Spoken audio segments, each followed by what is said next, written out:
Filosofía aquí y ahora. 30 años de democracia. Fue un regreso a la vida, a los sueños, a la creatividad.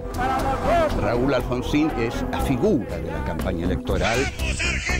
Surge la consigna: somos la vida, somos la paz. El gobierno radical iba a juzgar a los militares. Señores jueces, nunca más. Silencio en la sala. El primer gobernante de la democracia argentina tiene que irse expulsado por un golpe de mercado. El presidente de la nación argentina.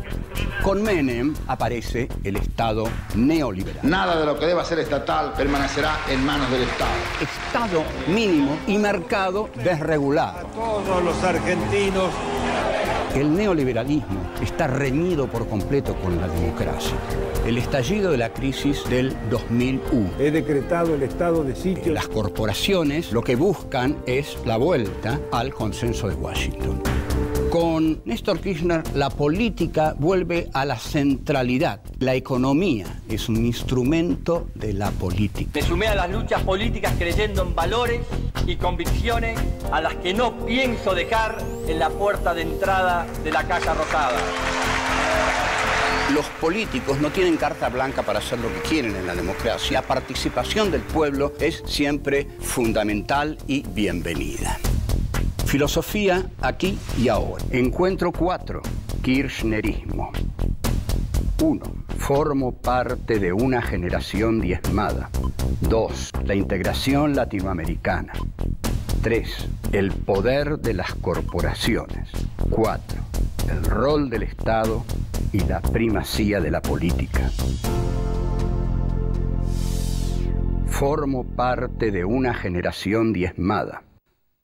Nuestra reflexión sobre los 30 años de democracia llega entonces al siglo XXI, a su primera década, que requiere una reflexión sobre la democracia y lo que se ha dado en llamar el kirchnerismo.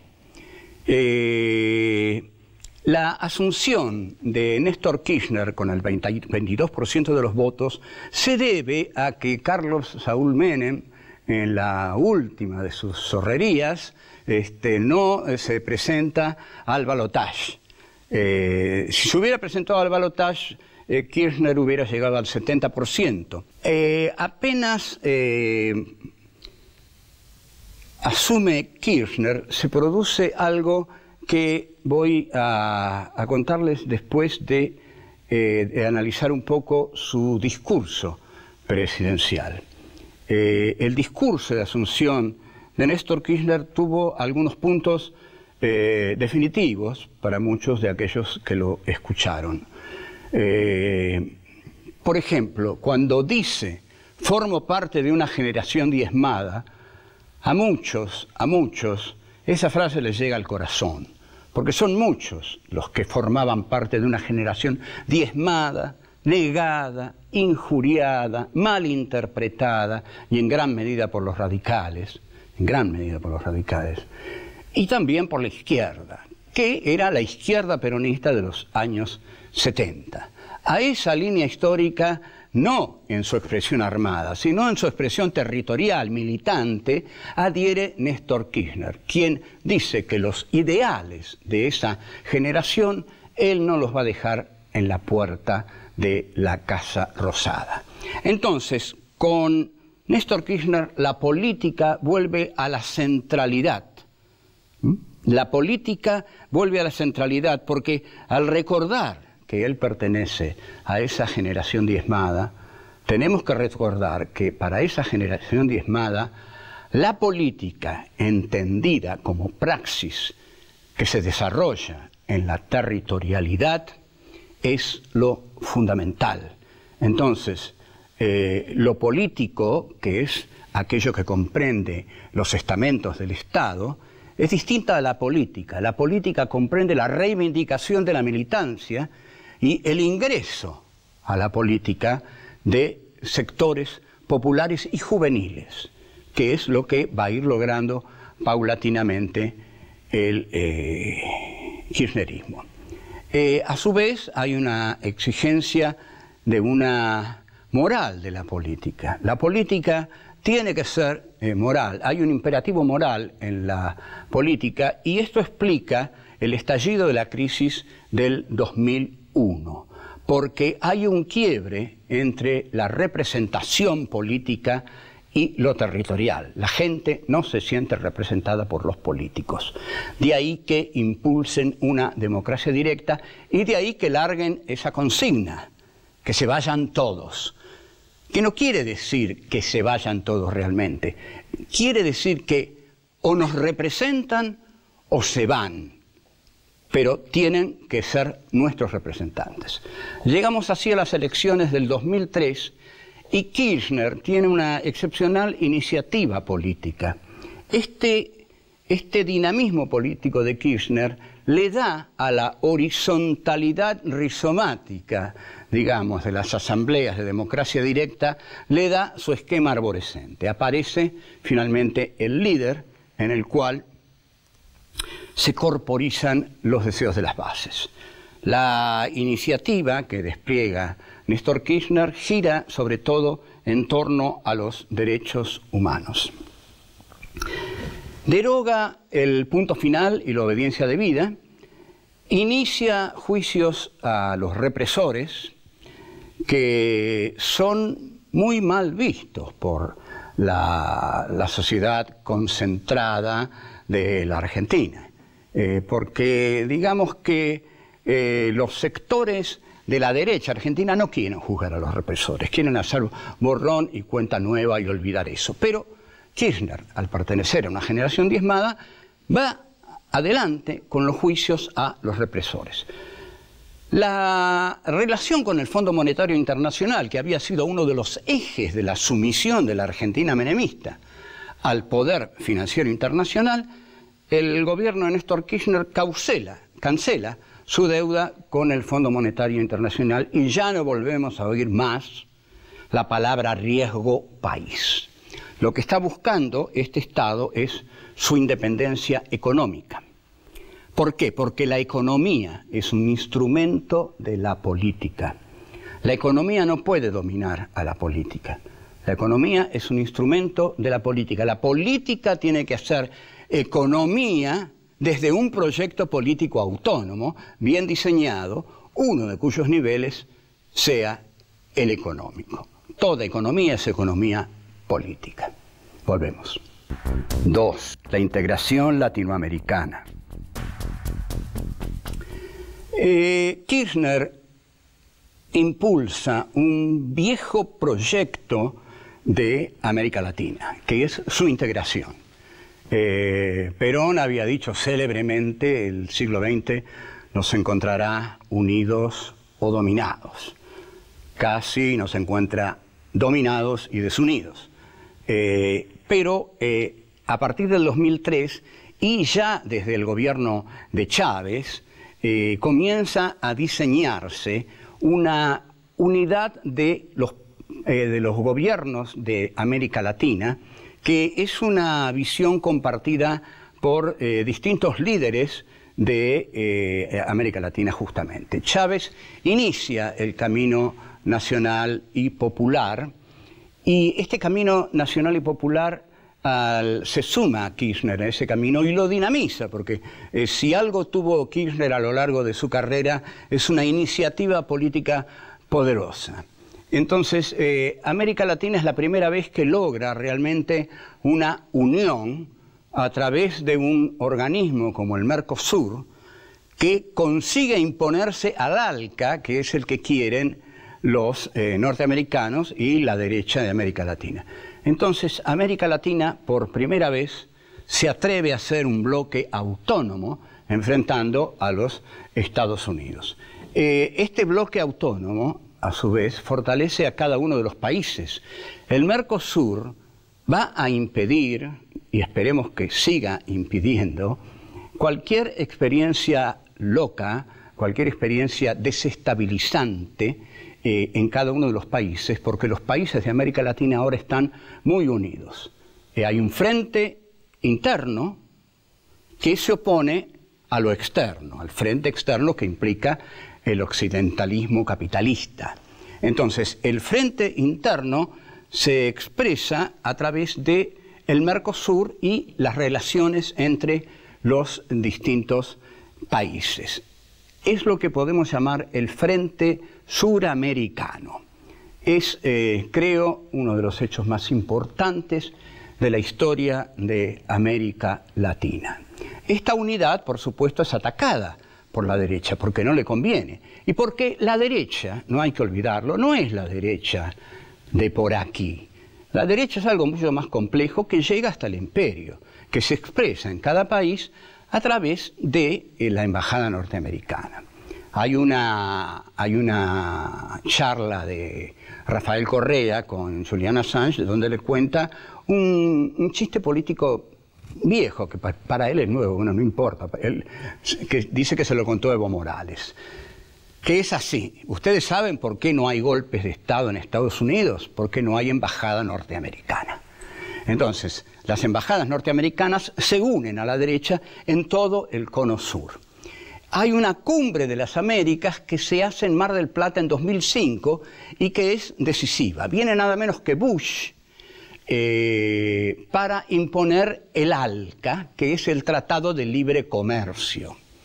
Y se hace una asamblea alternativa tratando de impedir que Estados Unidos encabece, hegemonice la Unión Americana. Entonces, para que esto no sea posible, la cumbre paralela se realiza con Chávez a la cabeza. Y con otra cabeza muy simpática que es la de Maradona también, que anda por ahí luchando por la unidad latinoamericana. La consigna es no al ALCA. Y entonces ahí es donde queda constituido el Mercosur. La unión, que es la unión, finalmente la unión de América del Sur sin supervisión de Estados Unidos.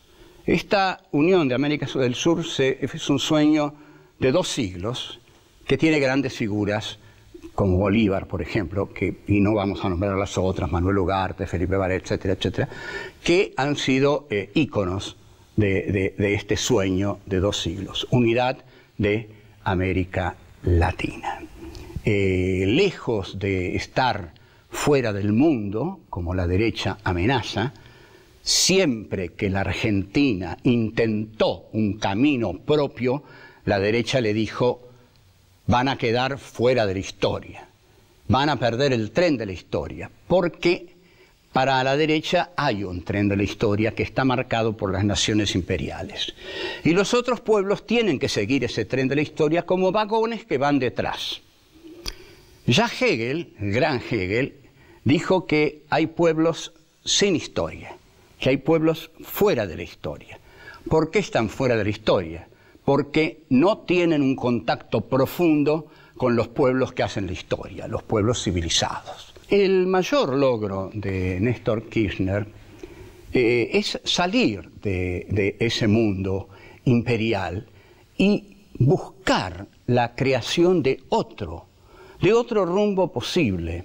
Y ese otro rumbo posible es la unidad de América Latina, que implica la autonomía de América Latina, porque tengamos en cuenta que en la medida en que América Latina está unida, América Latina puede ser autónoma de las decisiones del imperio. Si no, desunida, va a estar siempre a sus pies y dependiendo de organismos como la OEA o la Sociedad Interamericana de Prensa, que están monitoreados por los Estados Unidos. Una América Latina libre y autónoma es una América Latina unida. Volvemos. 3. El poder de las corporaciones. Si bien en el no al ALCA y en la creación del Mercosur podemos ver la política exterior de Néstor Kirchner, su política interna se caracteriza por, primero, asumir como un presidente débil. Después asume la presidencia del PJ, pero rompe con Duhalde. Rompe con Duhalde porque Kirchner tiene, como dijimos, una gran iniciativa política y desde el primer día de su ejercicio ya viaja a Santa Fe con el ministro de Cultura y Educación, Daniel Filmus, a solucionar un problema, y esto deslumbra bastante a una sociedad que quería un presidente.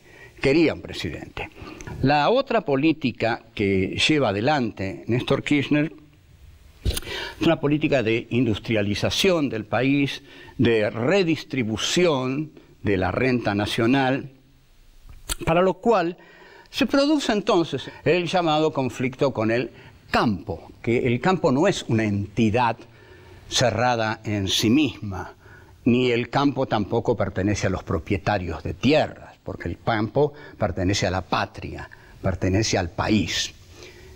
En esta situación, comandada por la sociedad rural argentina, es una situación lamentable para muchos, porque hay sectores que uno nunca hubiera pensado verlos junto a la sociedad rural, que insultó a Alfonsín, que recibió a Onganía en carroza, aplaudiéndolo.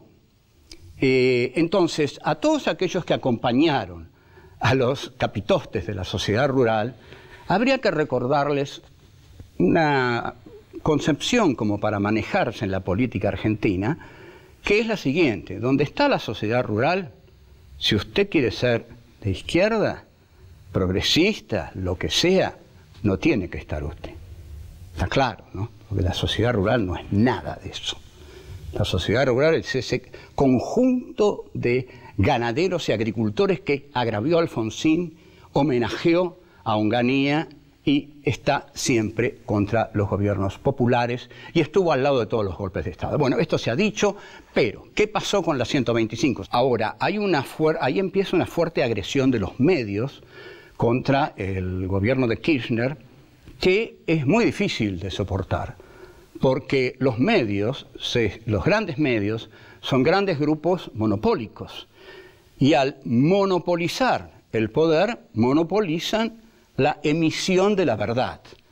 Si yo tengo 10 radios, 20 radios, 2 diarios fundamentales, 5 canales de televisión, bueno, lo que yo digo se impone a lo que dicen los demás. Y esa es la verdad. 4. El rol del Estado y la primacía de la política. Durante el último año del gobierno de Kirchner, y hasta un año antes, durante los 2 últimos años, nadie cree que Kirchner la va a poner a Cristina de candidato. Pareciera que era una broma que la hacía, eso se lo van a tener que decir a Cristina, y muchos estaban totalmente en contra, porque veían, bueno, como bien machistas que somos todos, veían que Cristina, mujer, iba a ser más débil, que Néstor, que era un político y hombre, ante todo. El caso es que cuando se produce la muerte de Néstor Kirchner, ese mismo día, todos descubren en Cristina Fernández de Kirchner a una mujer de un temple muy poderoso. Surge ahí, en ese día, una nueva militancia, porque son muchos los que van a velar a ese muerto, y son muchos los jóvenes que despiertan a la política y se dan cuenta que el legado de ese político que ha muerto tan joven, para un político, para un ser humano hoy, que el legado es que hay que hacer política. Entonces Carl Schmitt elabora una nueva división de la sociedad en amigos y enemigos. Bueno, no hay amigos y enemigos. Todo esto es mucho más complejo. Lo que hay son intereses diversificados en juego. Aquí, todo pareciera reducirse a una lucha entre el gobierno y las corporaciones. Esta lucha tiene muchas ramificaciones. Las corporaciones lo que buscan es la vuelta al consenso de Washington. Lo que quieren es eliminar la intervención del Estado en la economía. Y lo que quieren también es desregular el mercado. Y esta es la discusión actual de la democracia argentina. ¿Qué debe hacer el Estado? El Estado, asumiendo la primacía de lo político y asumiendo la política de la territorialidad de los militantes, plantea que quiere intervenir en la economía para que la economía y el mercado sea democrático. Entonces, para eso se necesita un Estado intervencionista y la regulación del mercado a través del Estado. Por otro lado, las corporaciones no quieren eso. Quieren lo que quiere el viejo liberalismo que había planteado Martínez de Hoz y quieren lo que quiere el consenso de Washington. Un Estado mínimo y una desregulación del mercado. Lo que lleva a un mercado no protegido por el Estado y un mercado antidemocrático porque se lo devoran los grupos monopólicos. En esta situación está la democracia argentina. Esta es la situación que tenemos que asumir, que defender y recordar que ante todo lo que tenemos que defender es la democracia que tanto amamos cuando surgió, porque veníamos de las sombras, de la masacre, de la dictadura, veníamos de la sangre. Y la democracia nos trajo la vida y la posibilidad de discutir todo esto, de pensar todo esto y aún de estar en desacuerdo de la peor manera, pero siempre es mejor, porque no nos vamos a matar los unos a los otros. Mientras eso no ocurra, estamos en democracia, porque mientras podamos discutir nuestras diferencias, estamos en democracia. Chao, hasta luego.